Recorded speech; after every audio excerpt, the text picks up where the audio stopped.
cutting up of this body represents.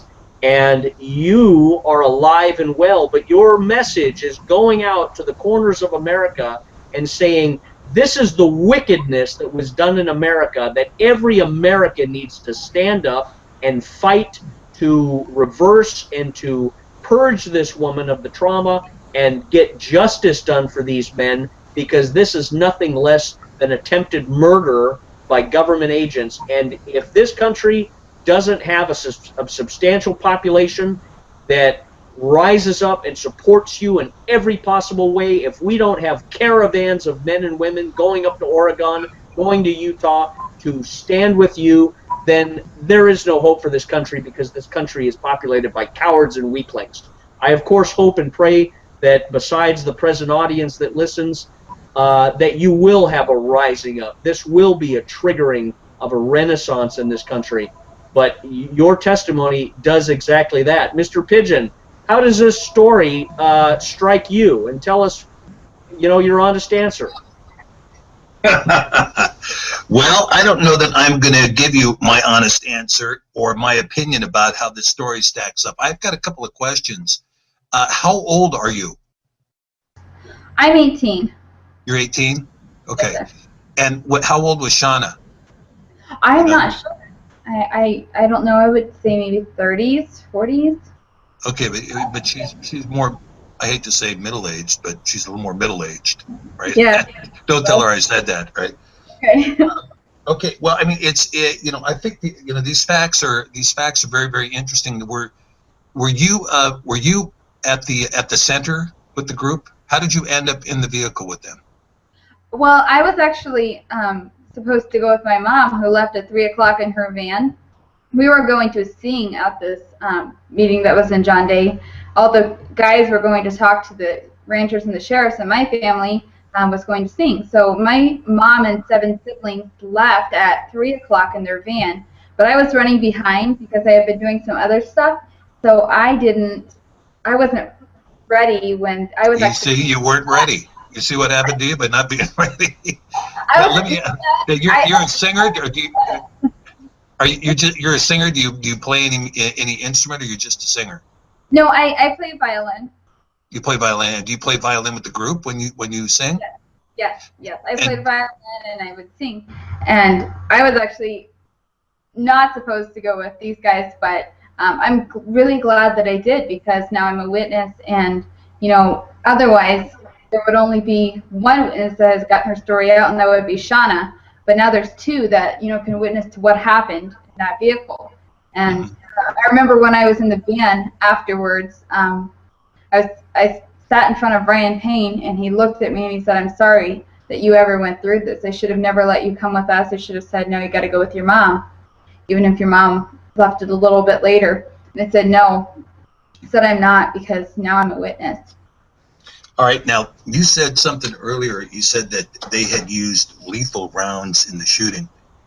Yes. Do you have any knowledge as to what the caliber of the round was, or anything else?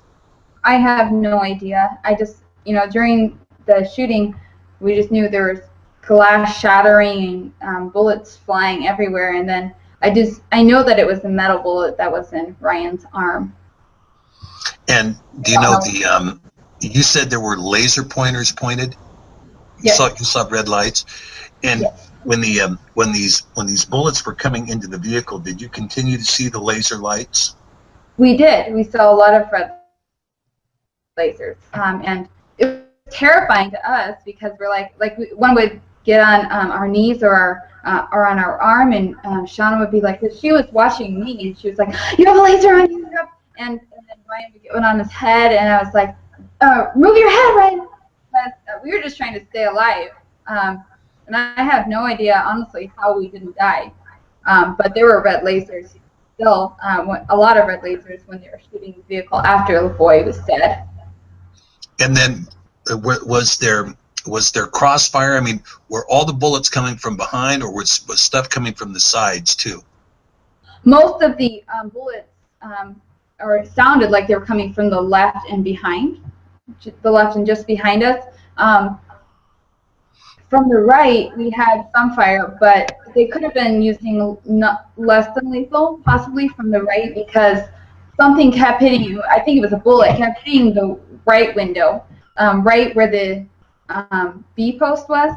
They kept hitting the corner of the window and the B post, but it wasn't shattering the window. It just was like it hit it and bounce off. So it might have been a rubber bullet or something. Yeah, it could have been a rubber bullet, but everything that was coming from behind and left, everything, all those bullets, which was most of the force that was coming at the vehicle, was shattering glass and coming into the vehicle, and from the front as well. Now, when the shooting took place, were the first shots fired at Mr. Finicum? They came from the back and the front. When we first hit that snowbank, the bullets came from the back and the front and the sides. It just completely surrounded the vehicle. So you were under gunfire before Mr. Finicum got out of the vehicle? Yes. When we first hit the snowbank is when the bullets first started ringing out. And I know that they came from the front, especially because when I was hunkered down, I could see bullet holes. When Lavoie got out, I could see bullet holes in the windshield. And so I know that they had shot through the windshield, and we heard them when we hit that snowbank. Then a lot of bullets rang out right then. We were sliding through the snow. There were a lot of bullets hitting the vehicle from the front and the back. Steve, I would just jump in that Ghost is a military man and is well practiced in ambushes and has constructed a airtight case that is exactly how military-style ambushes are conducted, letter by letter of military protocol and procedure. But you can have Ghost come in anytime you want. I don't want to interrupt your flow, but I wanted to say the ambush is very significant. And the other thing that is significant that's important to say is, hearing all of these facts from Victoria, what would you say to a jury or to a judge to, one, dismiss all charges against these men, and two, what is an opening and closing statement based on all these facts that would persuade a jury that this is the most abominable, obscene corruption of justice and attempted murder that you've ever encountered in your entire history of practicing? Well, I'm the one that gets to do the argument, Scott. If I'm the one giving the argument, I like to couch my own words. I would say what I'm interested in hearing, this is a very interesting fact statement that Victoria is giving here. Okay, it's a very interesting fact statement. And of course, as we talked about before, I'm kind of interested in exploring what exactly happened on a factual level, because there's a couple of critical factors here. One is, when did the shooting begin? That's a very important factor. And then, when Lavoie got out, when he was shot, was there gunfire that was fired into the vehicle after that? Well, to clarify one thing, the FBI did admit that when that vehicle hit the snow, that the FBI did engage in lethal force. So as that vehicle went into the snowbank on the left, the FBI engaged in lethal force. Okay, so at that point, that's their official position. Exactly. That's what he said on the TV interview. Okay, all right. But the next question is, you have Lavoie coming out, and according to Victoria, is that he said, "Shoot me.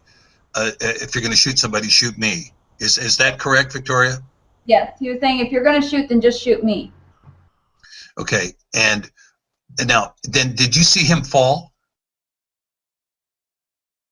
You did. Okay. Then after he fell, were there gunshots fired into the vehicle? Yes. After Lavoie fell, they shot.